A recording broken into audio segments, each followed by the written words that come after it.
Welcome to Beyond the Frame, episode 4, a podcast where we dive deeper into the professional lives of an esports creative.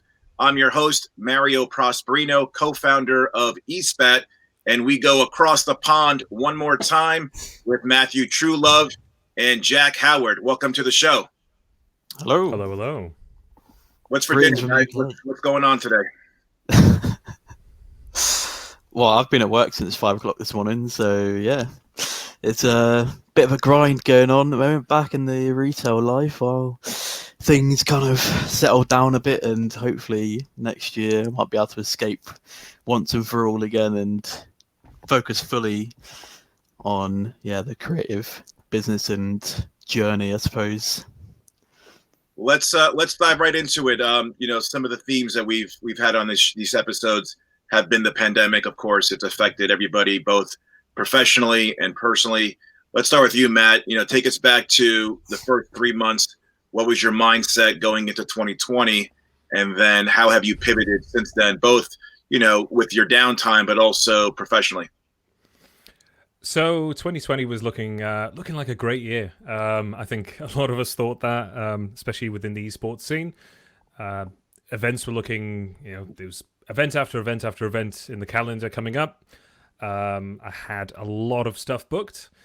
And then Katowice, we thought was going to be a blip. And then there was some question marks about whether certain other events would happen. And before we knew it, myself in the UK at least, we were kind of locked down, as well as many other countries. And it was a bit of a slap in the face, I'll be honest, professionally. But yeah, it's been a difficult, road, kind of adapting, moving into kind of editing a lot more, seeing what you can do outside of the usual, just take my camera to an event and film. So it's been an interesting journey. Definitely helped, definitely grown in that time, I think, personally and professionally. You kind of understand your worth, or at least what you perceived worth was before and what it is now, and kind of dealing with that and handling that. But professionally, it's been interesting. Personally, with family and things, it's been tough not seeing a lot of family. But it's been nice to be at home with the wife a lot more than I previously was. You're a good man for saying that. I hope she watches it. If she's watching, I have to be careful, right? I have to keep all my bases covered. Absolutely. Jack, what about you? What was 2020 supposed to be like? And what have you done the last 7 months to be creative? No pun intended. So yeah, like the end of 2019 was pretty interesting. I mean, basically it's kind of where I was now. Last year I was working in a retail job just to top up bills every now and then, just to add to the creative money I was earning as well. I was in London shooting Pro League LAN playoffs just before 2020 hit the corner, and I landed a job at Blast and met Matt again. Seems like every event I go to, he's always there. Don't know why. Maybe it's some weird coincidence, but obviously, yeah, Blast was a big thing, and I was like, you know what, maybe this is the year. And I really thought that I might be able to take this full time and just not have to worry about having a normal job, or having to think about having a normal job to pay bills alongside my creative work. But yeah, obviously then when I was in London and the coronavirus talk was happening towards the end of the event, I was like, oh God, oh dear. And we were all hoping that it wasn't going to be massive, because obviously before there was swine flu, and I can't remember the other one that was in the last 2 decades. Well, swine flu, obviously it was big, but it wasn't on the scale of coronavirus. And in your mind, you're kind of hoping like, oh, I really hope it's not going to be that big. But obviously it did turn out to be that, and it's, majorly affected everything that goes on in the world. And I did have a few things in the pipeline to set up to be quite a big year for me. And that's why I thought, maybe this is the year finally. Well, I say finally, but I'm quite new, I suppose, compared to a lot of other people that are in the industry as well. But at the same time, I also consider myself quite lucky that I've managed to get this far in such a short amount of time.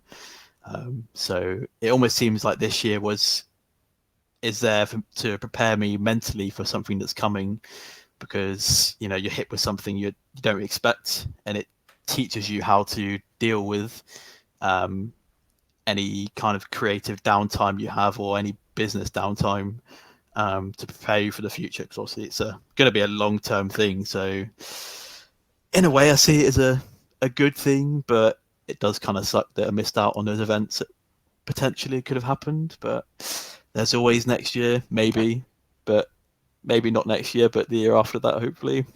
Fingers crossed. Keep those relationships. Obviously, you guys have built relationships within the industry. It's very important to not go on mute and not go radio silent, but to literally just check in with your TOs, PR on the team side, and just literally just be out there and stay relevant, really. Matt, tell us more about Katowice, what was like just literally being on the ground. We've had other creatives on. Eric NMLA kind of gave us some really cool background as far as what was it like in real time. What do you recall about that weekend when everything kind of went silent?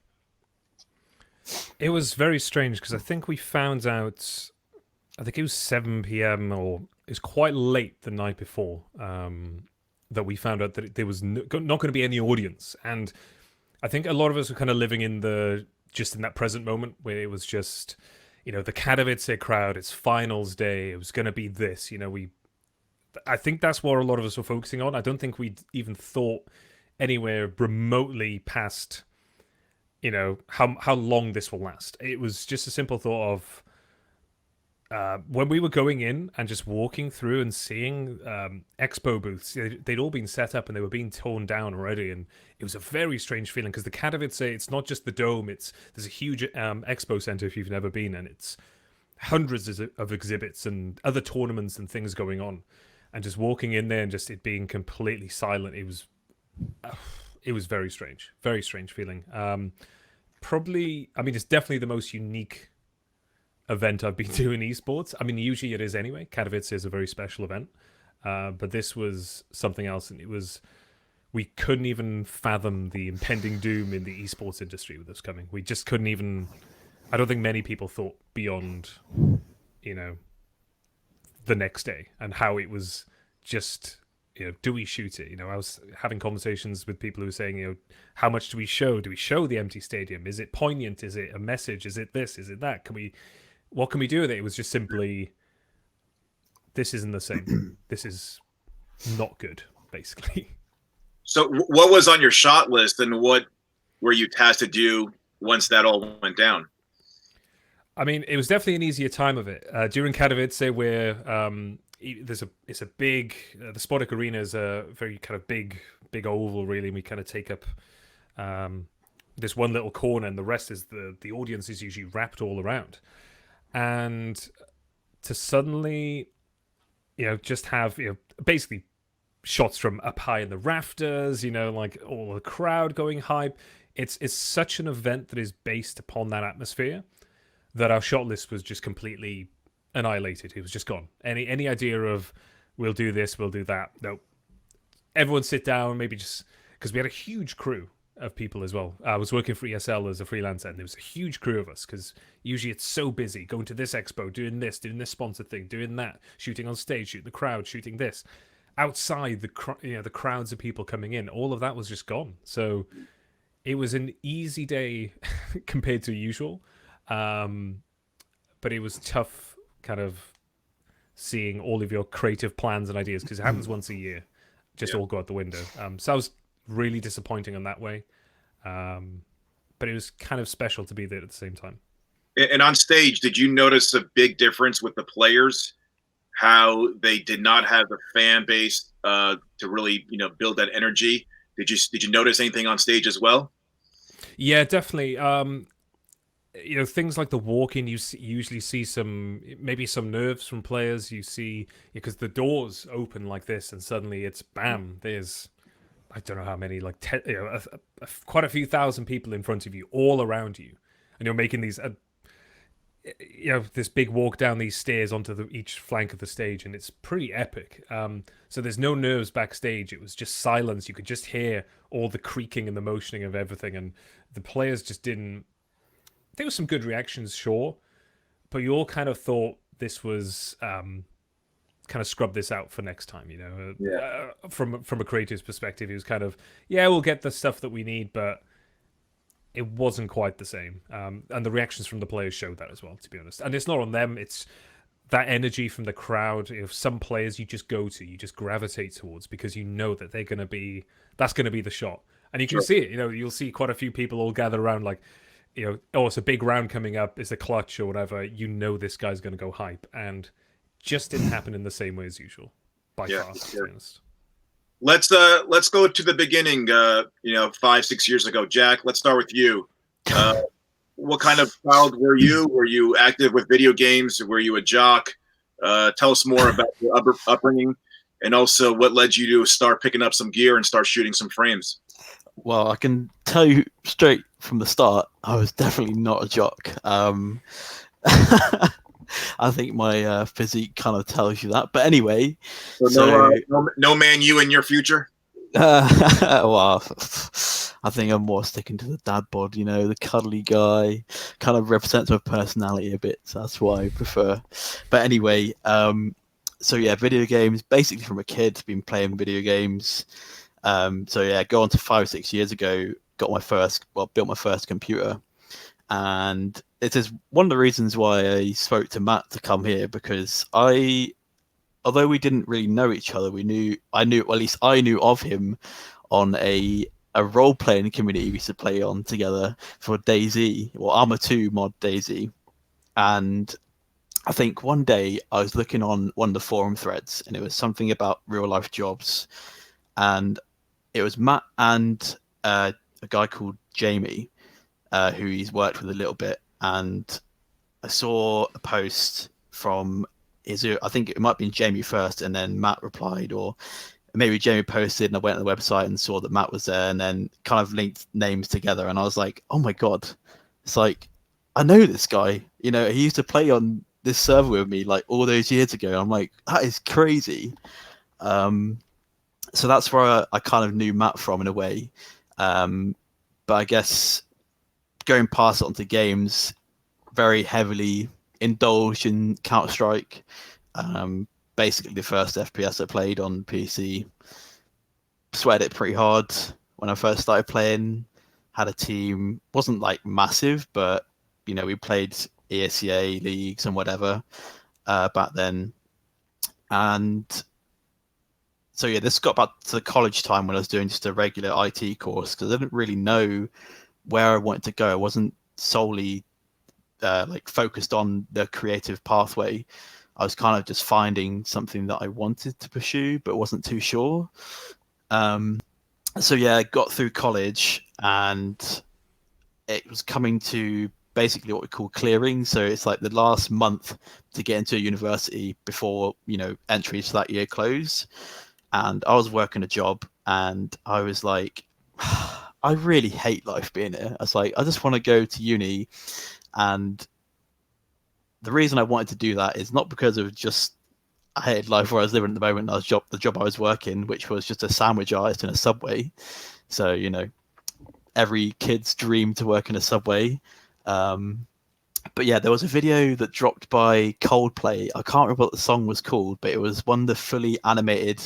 It's like the monkeys in the jungle, like dancing. It was all completely animated and rigged and everything. And I was like, that is cool. Like, I want to do that.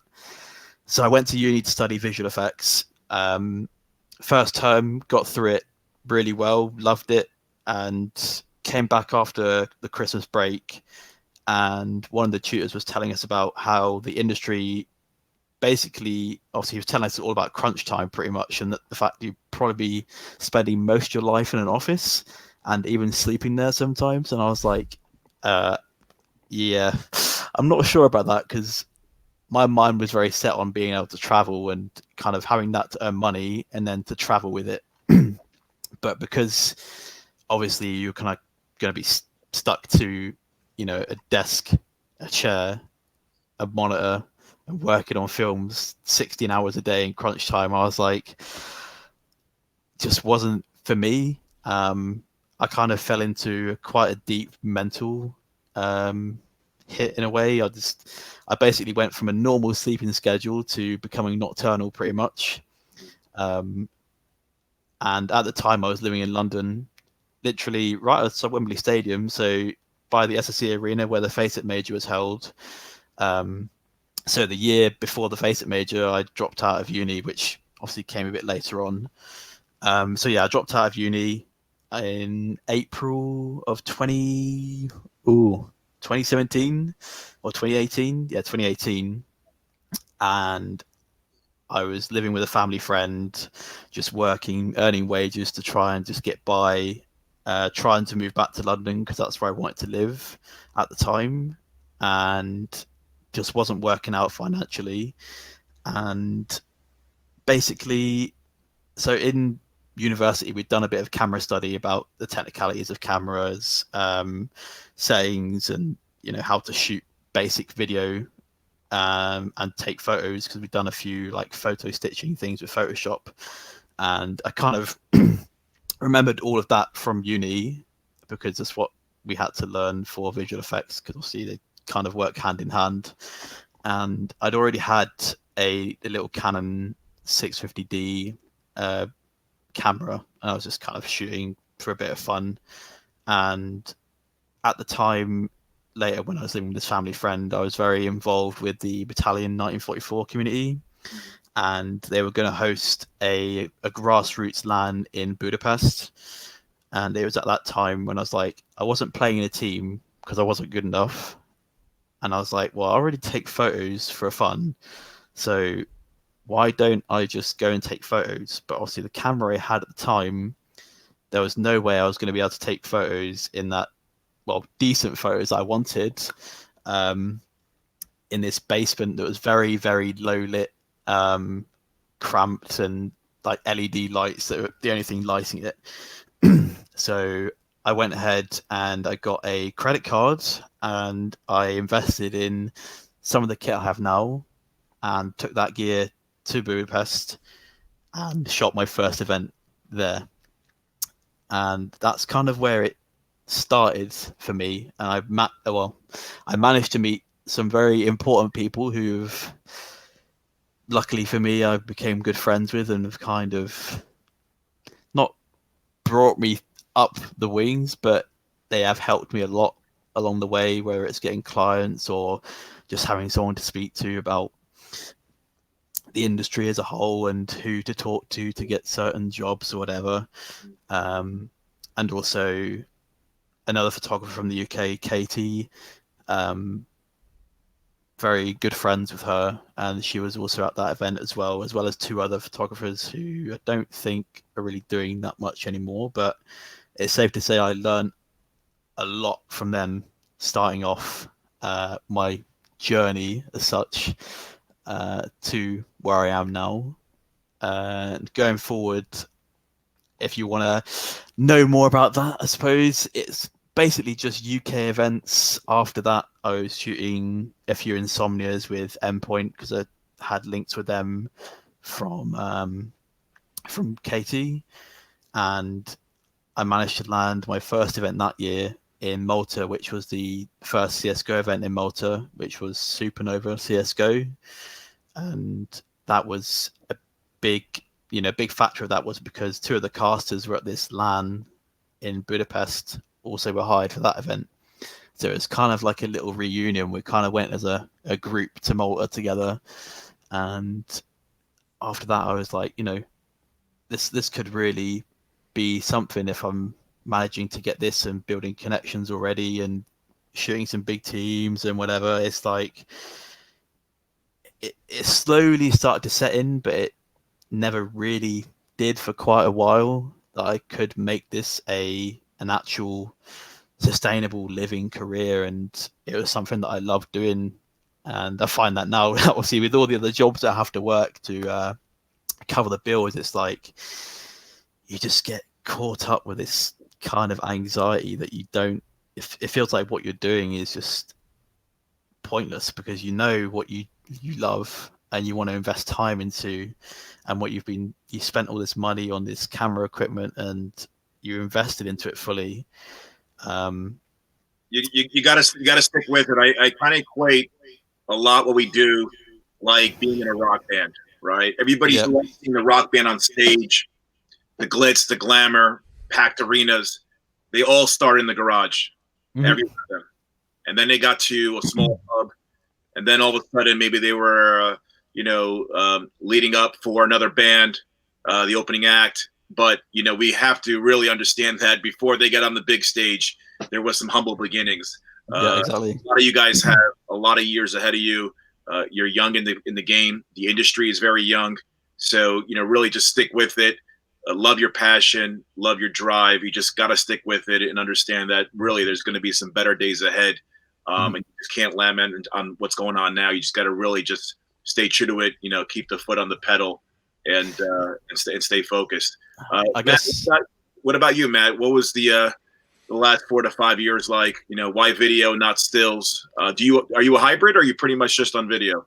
I'm just on video pretty much. I put some stills up from video on Twitter, socials, just for promotion, because video doesn't do too well in that sense. But gosh, when Jack was talking about 4 or 5 years ago and talking about that, I was thinking, well, I just started off in esports then, so it's a bit strange kind of hearing about the early beginnings. For me, that was 10 years ago, of being a freelancer, kind of grinding away. And I'm from a place called South Wales, a little small mining town, or ex-mining town at least. So very kind of humble beginnings, if you want to say that. And yeah, it was a place when I came out of university, when I was starting to do work, that there wasn't a lot of money going around for this sort of work. For anything creative, it was just not in people's minds to think that this should cost a certain amount of money, etc. And basically, I kind of was always into video gaming. I was always into music. From roughly around the age of 17, I was always really heavily into music. I really enjoyed doing that. I kind of started getting creative there, then went into kind of a college, then university, and did all the film things, and came out with a nice film degree, which didn't mean anything because I could have spent the last 4 years getting some contacts and actually doing some work, right? There's a bit of conversation about that. Kind of feel like I wish I did the other thing to get a bit of a jump start, but it's all kind of worked out so far. But my start in esports, at least, was actually quite similar to Jackson. Some way, on that same community, I met a guy from Norway who had a. I'll try and keep this as brief as possible, but basically, met a guy from Norway. He was writing part-time for a gaming magazine called Gamer.no, and then he said, "Hey, I have a press pass. I just need some photos." Photos wasn't my thing, but he knew I did video. But I can't pay you. Can't pay for your flights. Sounds familiar. But I have this press pass. Yeah, exactly. It sounds very familiar now. But I have this golden ticket. That's where I saw it as. I felt that was the golden ticket to get in. I was like, you know what? I'm in. This is in August of 2015. It was for ESL1 Cologne. It was the biggest major there had been to date. And I was like, I have to be there. Yeah. So I was like, right, I'm there. And I spent every waking moment. I think I was there from Thursday evening until the Monday morning. And I spent every waking moment filming that I could. I did the little things that he required of me, but other than that, he was like sitting down, kind of taking notes for his articles, wherever, just enjoying the game. There I was, just buzzing around the place, trying to hold my camera up really high and on a tripod to try and get a shot because I'm off the stage and things like that. And it's basically that, from that one unpaid, took a chance. I didn't have much money at the time, and I spent a lot of money on getting out there. And yeah, from that video, that basically kickstarted everything. So I made some GIFs. They went on Reddit, the subreddit of CSGO at the time, and it hit number 2 back in 2015, which was huge back then. So I was like, wow, this exposure. And I had people messaging me left, right, and center. And then I made a video from it. I think it was about 5 months later, or about 5 months later. I was so busy. I was up to my ears. I got married. I was up to my ears in other work, like wedding videos and music videos that I was kind of just staying afloat with. And I knew in the back of my mind that I had this. I've just sent these gifts up, but I haven't made a video of this yet. This is my ticket to do something I want to really be doing and to start getting the value that I felt I could get. So I think it was come January time, I put the video up, and Jason Moses O'Toole, the caster now coach of Liquid in Counter-Strike, and Lauren, I can't remember her last name, but Pansy, Lauren. Scott. There we go. Lauren Pansy Scott. She retweeted it as well, quote-tweeted it, the video that I made of that event. It was just a short little video, but just said, like, hire this man and stuff like that. And he was amazing. And I got a little bit more buzz, had a meeting with the guy from ESL, talks, and then finally I just started sending some gifts out and ended up getting a start with Astralis. They've just been created. Astralis now is like the biggest Counter-Strike team to ever have touched the game effectively at this point. And back then it was 5 players, a coach, 2 co-owners, and a social media guy, and me, who got hired. So it's crazy back then, early 2016. They hired me for one event, Katowice, believe it or not, in 2016, for roughly around a week. Second day I got there, they offered me a contract, and I was like, I literally bit their arm off for it. I was like, give me. This is full-time job, salary of this much per month. You come and travel around the world and shoot out, film out players and make content. I was like, sounds good to me. So that was where I was 5-6 years ago. And it's been a bit of a wild ride since, but yeah, I'm back to now because of COVID, I'm back to full-time employment, and it's kind of come full circle a little bit. Yeah. And we'll get to Blast a little bit later on. Let's stay with you, Matt. What are the check boxes that a creative has to check off in order to maintain a relationship with a client? With us at ESPAT, we vet creatives very thoroughly. It's not just about your work, but also your professionalism, what you're like on the ground, customer facing. What are the main 2 to 3 check boxes that you guys have to check off? I'd say for me, one of the biggest hurdles when it comes to when you're delivering something creative is setting the expectation correctly. Because some clients are more aware, some aren't, with regards to things like stage access, for example. And they'll see a photo from the tournament organizer and think, you should get that. Yeah. When in truth, it's very difficult to get that. Because the thing is, in your line is that photographer who's getting that great shot. So setting expectations, I think, is one of the most key things. And that goes for the work you produce, the amount of time that you're giving that your clients, and the work hours. There's so many things where you need to just set the expectation of what you are delivering to somebody. I think that's the staple, which a lot of people, we all still get wrong sometimes. Because we get excited, we get caught up, we see some dollar signs, and we think, "Oh yeah, fantastic! I'll give you anything you want if you're going to pay me this." So definitely that is the first check, I would say. I think there is something.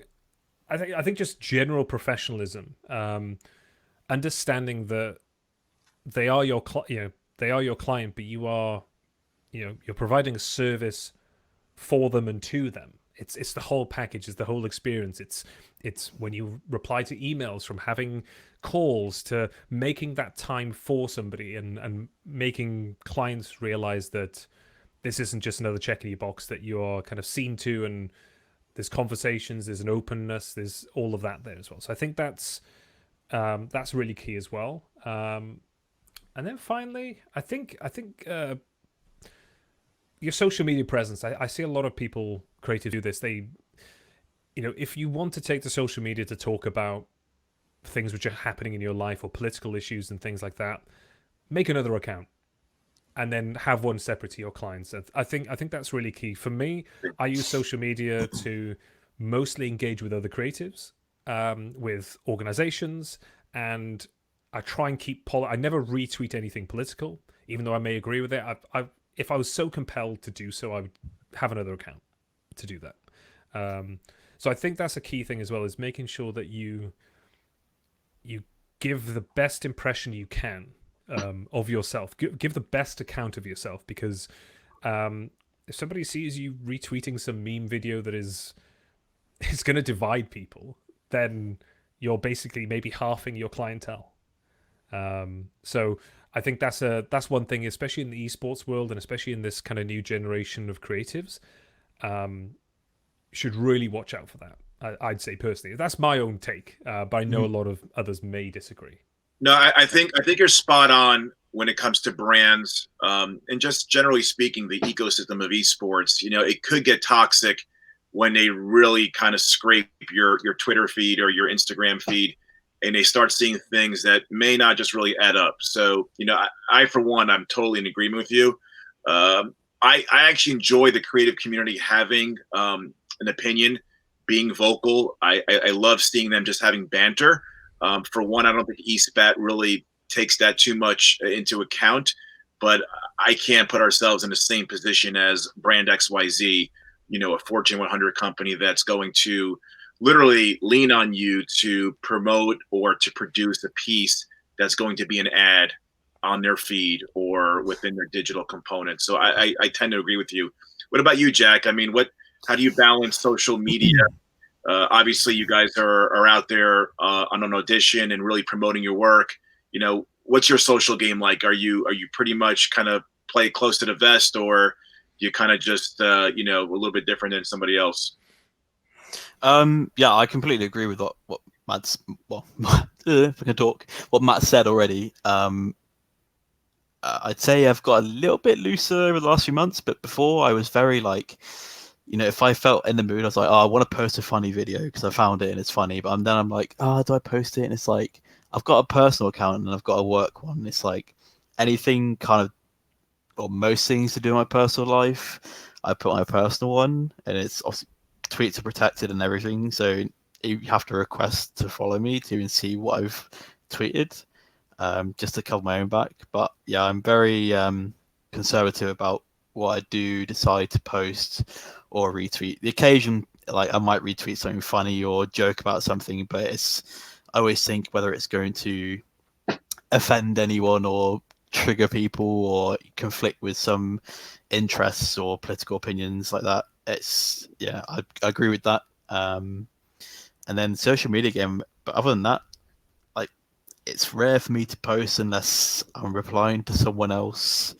or I'm posting shots from an event that I've been allowed to post. I just don't really see much point to be overly active on Twitter. I mean, I see other people not like us two, and they post everything about their lives and they have no filter. I mean, in person, I'm open and with people I trust or whatever, I'll talk about my life or things that are going on. But when it's on Twitter and, you know, not everyone you know follows you, it's a bit different about what you decide to say and what's going on. So I do keep a bit hush about that most of the time. I was going to say, I just want to add one thing onto that, is that because it might sound, because I think there's something. It's important not to be too sterile, right? To come over as this real clean and very kind of buttoned up sort of person. I think showing personality within your social media and then using that, because a lot of that helps you stand out. That helped me stand out to begin with in many ways, because within esports, like posting GIFs and but not just posting any GIFs from a TV show, but why isn't that your work that you're posting a GIF of?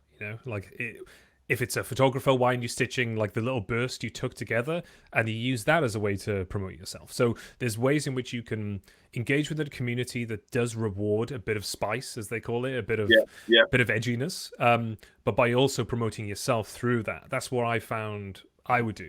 I'm going to do that when I reply to some pro players. Fortunately, I've got most of the libraries you search of like CS:GO GIFs are probably from footage I've shot.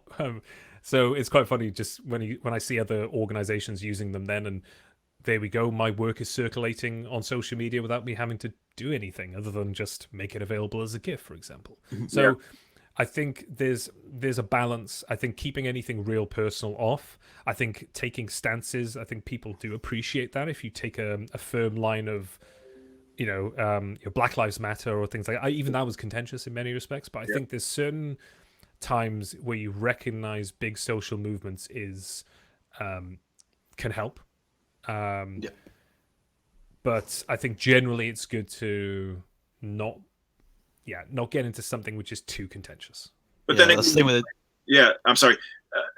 If I had to, scrape your account and all I see is your work, and you're just pumping out, look at me, that kind of runs its course as well. Like, I want to know, like, what do you do on the weekends? Are you into cooking, or did you just build a deck on your house? Do you hunt? Do you fish? Do you play golf in your spare time? So I think socially, there is a lot of white space to literally tell a story about who you are, not just about your travels and what you shot for ESL or Blast or whomever. So I think it's a vehicle, right? So if you don't take care of it, and you got to respect it as well, because you could get in hot water, or you just may turn somebody off. But to your point, Matt, I don't think it has to be just about the 9 to 5 gig. Right. So kudos to you. So let's talk about the community. Jack, who are you big fans of?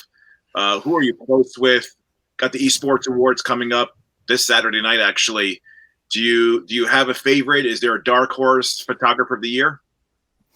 I mean, personally, I've always gone with Rich. I mean, I've met him a couple of times outside of work, because he only lives up the road in Bristol, so he's fairly close to home. I love his style of work, like his editing and everything is someone that I look up to a lot in his style. As well as, I think I have Rich for he takes a different kind of angle. He's kind of progressing the style of shooting a bit, because obviously before it's been a bit more commercial looking, where his stuff, he gets to be a bit more creative with his shooting, especially working with Liquid. They let him do what he wants to do, and that shows. Like, I don't know, it's just, I just love his stuff, really. So I've rooted for him last year, and I'm rooting for him again. He definitely deserves loads of recognition. I know he's got a lot already, but he's in my opinion probably one of my favorites, which is a bit confusing as to why he doesn't get nominated for a UK award, and neither does Matt, but that's a different ball game. We won't get into that. But obviously as well, Eric getting nominated is not a surprise at all. He's an absolute machine when it comes to work. He always seems to be doing absolutely everything. So I'd say, Rich and Eric, the two looking at being one of them, I'm hoping will take it away, because I think they both deserve it. Equally so does everyone else, because that's why they're there. But personal favorites are those two for me, I think. But otherwise, I haven't really met too many people, to be honest, when it comes to photographers. Obviously, I've met Rich, I've met Katie. I can't remember the list off the top of my head, but it's almost like you think you know them, right? I mean, just exactly, yeah. Twitter and and I think that's the best way to get the personality, really. You just going back to the social media thing, it's like when people only post work, you don't know what they're like in person. Whereas when, they post a little bit about what they do or some comedy they have or whatever, you kind of get an idea of what you expect them to be like in person when you do meet them, and not just be like, when you want to start a conversation, it's like, oh, well, where do you go? You don't have anything to go off because you're not seeing anything but work. But it's a little creepy sometimes, where like I'll have an icebreaker leads into the conversation. I'm like, how's your dad feeling? How did you know? I didn't tell you. It's on Twitter that it's weird. I'm that kind of person. Like, I see things and I don't forget them about people. Yeah. So I'll always remember important things that people post or whatever, because I I guess my way of like getting into the industry was basically like becoming good friends with a lot of people, and that's mainly where all my friends are, to be honest, in the sports industry, because I just feel like I get on with them so well because it's just, I know it just clicks. And I always find that any new people I meet, there's nothing that really kind of puts me off anyone. I'm not a very like judgmental person, so it's like I just want to meet everyone. So I don't care. It's like I'll meet anyone. I want to know people. I don't know. It's like to be involved with everything, and just be that person that so everyone can consider a distant friend or colleague or whatever.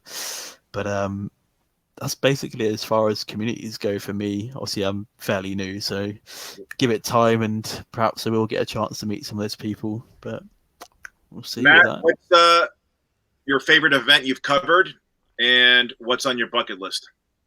Oh damn! I was just gonna very quickly just mention you couldn't have picked two more different people to enjoy the work of, Eric and Rich. Rich incredibly quiet. He's like a dormouse at an event. You'll be able to Yeah, see him, and then there's Eric on the other other end of the spectrum. Both great I'm folks. sorry, who's on the video side? Who are you fans of, and is there Well, somebody we should be looking to I mean, claim it? so I haven't actually paid too much attention to who's specifically on the list. I think I've always liked the work of what the whole G2 team do, because I know it's more than just. It's kind of it's slightly disingenuous with the video teams these days with how large they are to just select one person. I feel such a big group effort. You've got if you say Charles, then you've got to say there's Karina, and then there's Chris, and then there's I think it's Faith. There's loads of people involved there. A lot of people we never see. So I really like the work the G2 guys are doing, like the way in which they've engaged Ocelot, Carlos, into all of their content and things like that. I think it's amazing. I really like what OneUp have been doing for the longest time, and then also the 100 Thieves gang. You've got Gabe, Logan, and quite a few others there who've been doing really great work. So kind of merging that lifestyle and esports and YouTuber sort of influencer style content, which is just they kind of made, especially 100 Thieves, they really made some good crossover content that was really stand out for me. So yeah, other than that, I think my fellow Welsh compatriot, can't not mention him, Reese, who's now been snapped up by OneUp. He's really good, and yes, there's a lot of really great videographers in the scene. I've always said it's like asking somebody what's your favorite ice cream. I mean, there's so many flavors. I mean, we're really at a good spot, and it's a young and hungry community. And quite frankly, you're starting to see organizations see it as well, because you're starting to see some freelancers go full time, Yep. and which is a great thing to see. Stability is always great, and now starting to see clients and on the org side see the value of bringing somebody on full time, and it has to start somewhere. Let's go back to your favorite event, Matt, and what's on the bucket list. Favorite event. Okay, that's a really tough one. I did really enjoy the Blast Premiere event I did in London. It was like a studio show. It was really interesting to kind of work in a studio environment. I don't usually do it often, but it's a real kind of challenging kind of aspect to that, which I thought was great. But I think it's got to be, the Blast Copenhagen events. The atmosphere on those events is just something else. It's a huge arena, and when I remember when Astralis walked out, it's one of the first times that I really got hairs at the back of my neck standing up because of it. The atmosphere. I've been at Welsh international rugby games, at 72,000 seat stadium when everyone's singing the national anthem. Maybe that's the other times I can remember it. Maybe at Old Trafford for Manchester United. It was on par with those crazy big sporting events that just was, oh wow, this is cool, and like the adrenaline just started pumping. And that was the last one in 2019. I thought that was great. But on the bucket list, I'd love to go to South Korea, or I've never been to Japan either. I'd love to shoot in Asia. I think there's such a diehard fan base out there, and I'd love to kind of hear and feel that atmosphere. Go to a full-on Worlds event. Not this one, like that wasn't the same. Like a full-on Worlds event that is in Korea. I mean, I was lucky enough to do them themselves in Paris, but I'd love to do one in Korea. That's like something I'd love to do at some point. Yeah. What about you, Jack? Well, shot and what's on your bucket list? well, I think the experience I was a bit different. I guess the events I've shot is, well, there haven't been too many that have been outside the UK. I think of 3 events that I've been to that have been outside the UK so far, which 2 were grassroots lands and 1 was in Malta. But other than that, obviously it's got to be Blast for me, especially that was kind of my first experience with a bit, a very interactive crowd, let's say that. I can remember especially with obviously FaZe versus Liquid, and they were calling out Cold Zero being the easiest target, and then there he goes, pops off on B site on Dust 2, leaps out of his chair, just screaming over the screens. And obviously lucky enough that I did get a shot of that, and that was a moment for me where I just got goosebumps. I was like, oh my god, it's like I've just got the money shot of the whole event. I was like, that's probably one of the best photos, or maybe not best technically, but I guess right place at the right time photos that I may catch for a while. And then obviously getting to meet all the Blast guys as well, and getting a closer sort of interaction with players. It kind of trains you a bit more, because obviously people, players, when they meet media for the first time, a lot of them are kind of, some of them can be kind of closed off, whereas when they know you, they're a bit more relaxed when you're around them trying to take photos or anything candid. And obviously meeting talent as well. Obviously James Banks was there, who I'm pretty close to, and just getting to talk to some more people and just kind of branch out a bit more. And it was just a collaboration of so many things that just benefited me a lot. So yeah, not just the actual studio was phenomenal, but also just the experience of being there and meeting everyone was just amazing. And then bucket list, well, there's a lot, because I haven't been stateside, I haven't been anywhere in Asia yet. That's a hard one.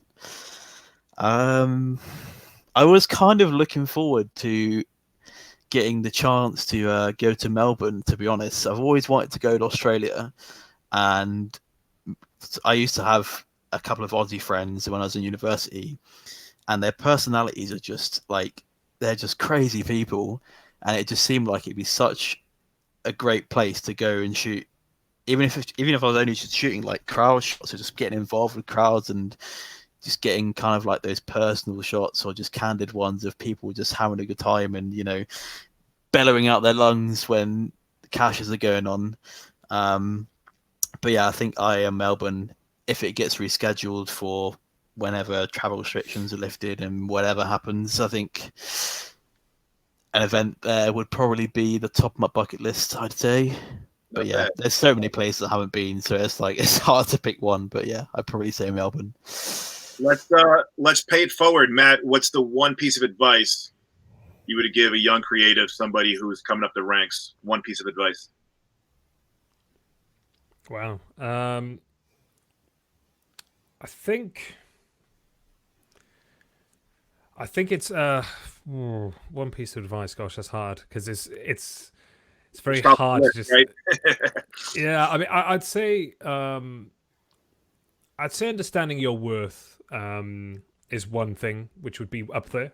It kind of branches off into other things, like a little spider web of a lot of things which you then add on to that to support it. But I think really understanding your worth as a creative is definitely important to get in there, and kind of moving with your experience, and then upping your worth, and understanding different clients. And there's a lot of facets to that. But I think recognizing that you are bringing your own kit, that you are spending 12 plus hours a day shooting, realize that you've got to do that math in your head in some point, and not drive yourself too much. There'll always be that one event like myself, or that you have to kind of sink a bit of commitment into, or a bit of money into, or you have to gamble a little bit on. There's always going to be that gamble. But then once you've got your foot in the door, I think it's about understanding your worth, and then kind of growing at the same time with that, and growing your worth, and identifying how you can do that and in what ways, and just leveling up everything as you go along. Then it's kind of a bit of a convoluted one. It's not snappy. Need to be more snappy. But How much do you put an emphasis on getting in the door? Right, a lot of times creatives get chastised for that first gig or that second gig. Hey, you're shooting for free. Don't do that. Is there a method to the madness of actually starting your career for a creative? I think it depends on where you are. If you're completely uninitiated, then you need to get in there somehow. You'll have to shoot your value lower than. And I know that there's the whole idea of undercutting. I think most orgs and TOs, especially TOs, will go with a tried, tested, and true setup. Yep. They're not going to get this guy who's going to do it for €50 a day or something. They're not going to do that. I think it's about, to get your foot in the door, it's about trying to see what opportunities there are, and even at a local level, just start building portfolios. You have to have something to fall back on. You have to have something to show. So getting your foot in the door is key. It's a poison chalice, isn't it? Really, like you said when you introed it, it's a fine line to balance. I think doing it once or twice, if you're doing it for free, get as much value as you can, so you don't have to do it as often. So get that value, like I did when I went in Cologne. I had the access to go to certain places, so I just went and did it. I just didn't push my boundaries, didn't push my luck, because I thought, I want to make this a career. I don't want to blacklist myself. But I definitely just thought, you know what, I could sleep when I'm home. I can rest up when I'm home. Let's just do this now. I think I was aching for like a week afterwards. It was horrible. But it was so worth it, and it is so valuable to get yourself in there, and then you can grow and expand and just make a good impression. Don't go in there and piss everyone off. Absolutely. That's my advice. All right, so we cap off every episode with the proverbial 3 dinner guests. Kind of allows me to get a really good understanding as far as what you're like and what your interests are. Jack, you've had a couple of days to figure this one out. It's so tough, honestly. Are you a movie buff? Got to be a lead singer, somebody in your family that maybe is not longer with you. Who would you love to spend some time with at the dinner table? Depends what mood I'm in. If I'm going, okay. So if you like, right, I'm gonna put a setting. If I wanted to have like comedic, kind of like a funny meal, but a few laughs and a few beers and that, I'd probably go with Sportsman. Is a UFC fighter called Darren Till. He's just a Twitter king when it comes to memes and whatever in his sport. He's just such a funny guy from Liverpool. He looks like an absolute laugh to have a pint with or have something to eat with. So that would be one. I'd probably go with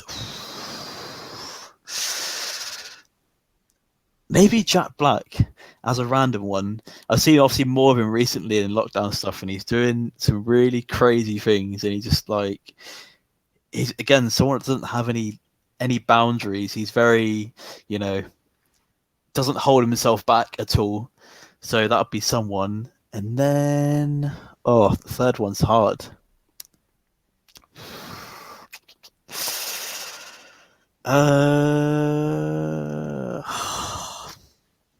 I'm thinking of my third one right now. I Yeah, didn't it's think about really this, I'll be hard. honest. I'm trying to think of a name. That's a good meal. I'm sure you guys would really be able to shoot the shit and have some laughs. So we'll stick with you. How about that?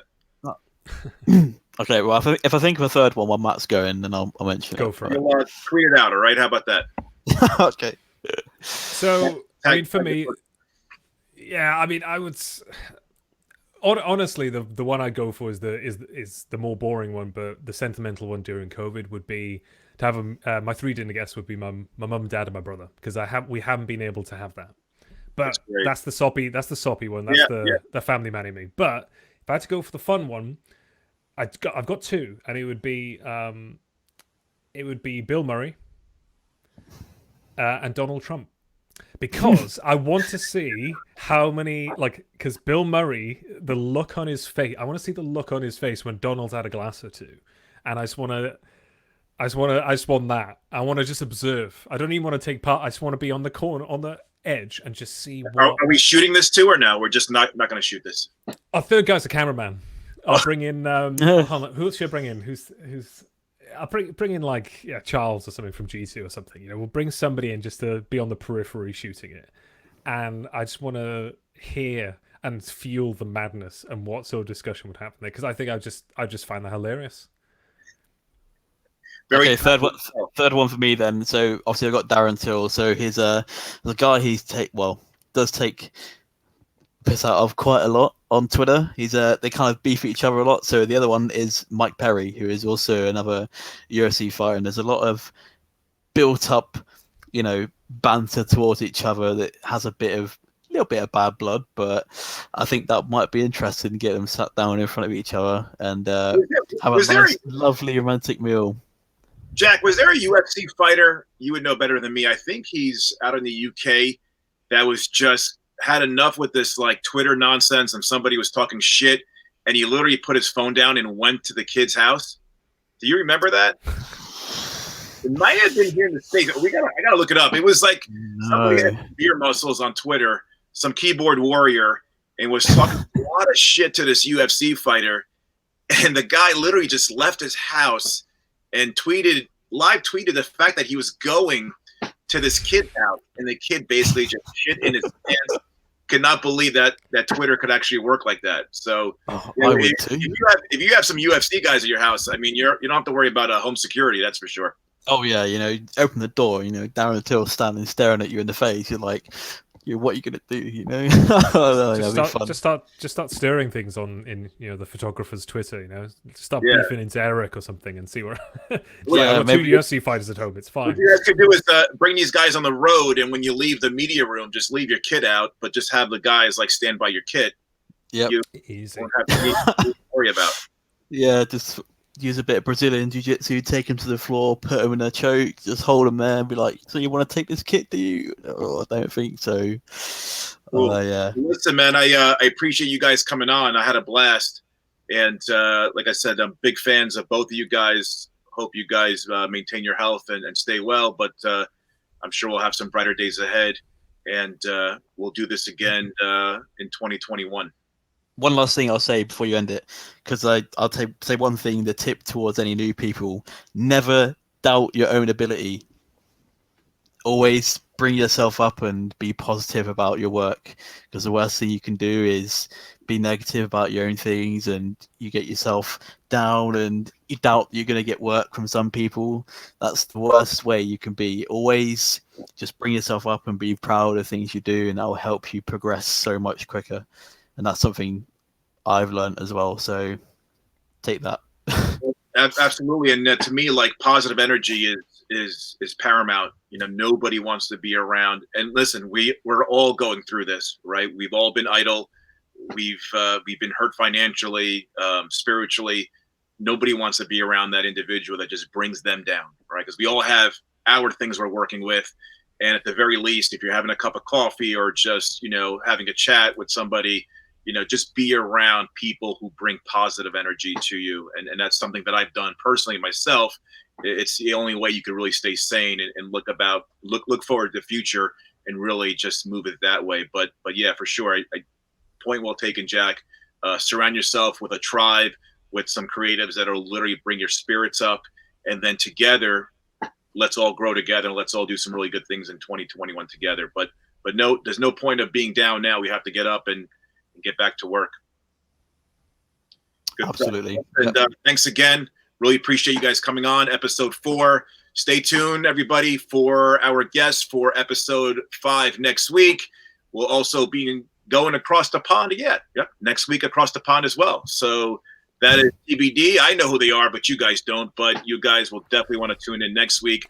But make sure you tune in to episode 4. Matthew Truelove, Jack Howard, thanks again. And we will do this again soon. Appreciate it. Thank you very much. Thank you.